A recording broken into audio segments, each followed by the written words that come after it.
सोलापूर जिल्ह्यात श्री संत गजानन महाराज पालखीचे जल्लोषात स्वागत। विठ्ठल माझा मी विठ्ठलाचा जयघोषाने दुमदुमला परिसर।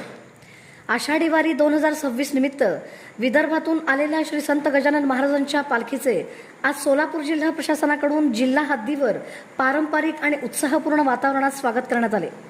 धाराशिव जिल्ह्यातून तामलवाडी मार्गे उळे कासेगाव येथे पालखीने सोलापूर जिल्ह्यात प्रवेश करताच विठ्ठल माझा मी विठ्ठलाचा या जयघोषाने परिसर दुमदुमून गेला।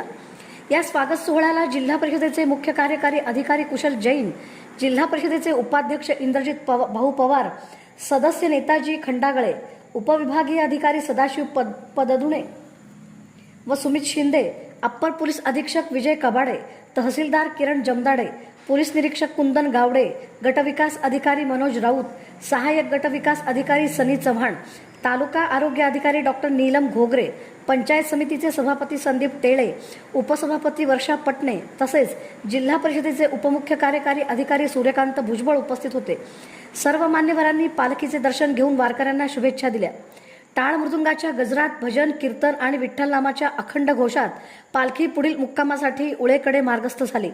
भाविकांच्या सोयीसाठी पिण्याचे पाणी, आरोग्य सेवा, स्वच्छता, पोलीस बंदोबस्त आणि आपत्ती व्यवस्थापनाची चोख व्यवस्था प्रशासनाने केली असून उद्या पालखीचे सोलापूर शहरात आगमन होणार आहे।